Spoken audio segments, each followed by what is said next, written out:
Go.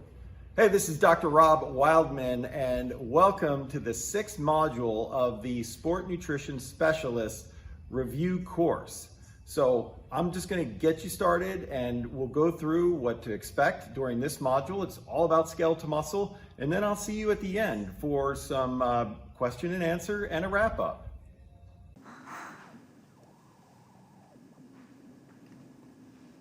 The outline for Module 6 will be all about skeletal muscle. We'll dig into skeletal muscle fundamentals, the anatomy and physiology of skeletal muscle. We'll go deep on bioenergetics of skeletal muscle and talk about energy systems that are unique to skeletal muscle and what happens during exercise. We'll go into detail about macronutrients and how they're metabolized during exercise and in response to training. We'll focus on powerlifting as our performance nutrition spotlight. Plus, we'll go deep on the ISSM position stand, creatine supplementation, and performance. And to close out, we'll review of Module 6. Let's begin by describing the fundamentals of skeletal muscle.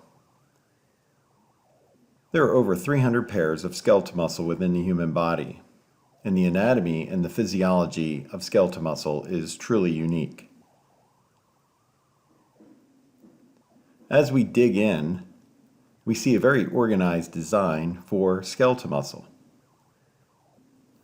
In fact, an effective understanding of sport and fitness nutrition begins with the very basics of skeletal muscle, understanding the anatomy, what makes up skeletal muscle, how it functions, and the biochemistry of skeletal muscle. Also, the understanding that different sports will dictate the degree of reliance on different energy systems, and this is largely based on the acute and the extended or protracted demand of training and/or competition.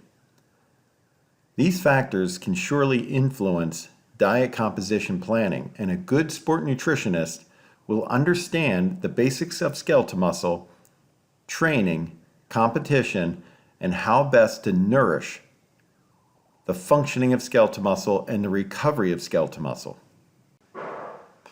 Let's go through some of the basics of skeletal muscle. For a lean individual, such as a lean man, skeletal muscle will account for 40% of body weight or a little bit more. As mentioned earlier, the human body contains greater than 300 pairs of skeletal muscle.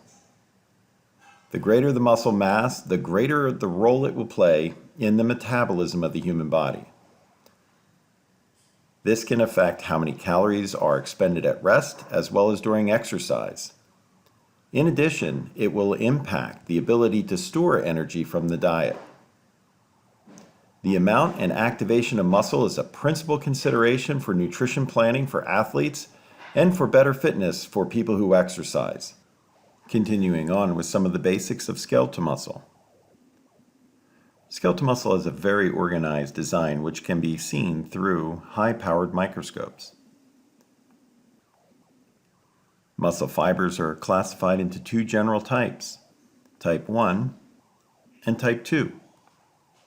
The key differences between the two types of muscle fibers include the order in which they're recruited into activity, the speed at which they can generate force or twitch, the proportion of energy derived from aerobic or anaerobic energy systems, the concentration of mitochondria, myoglobin, glycogen, fat, and capillary support will also help determine differences between type 1 and type 2 muscle fibers.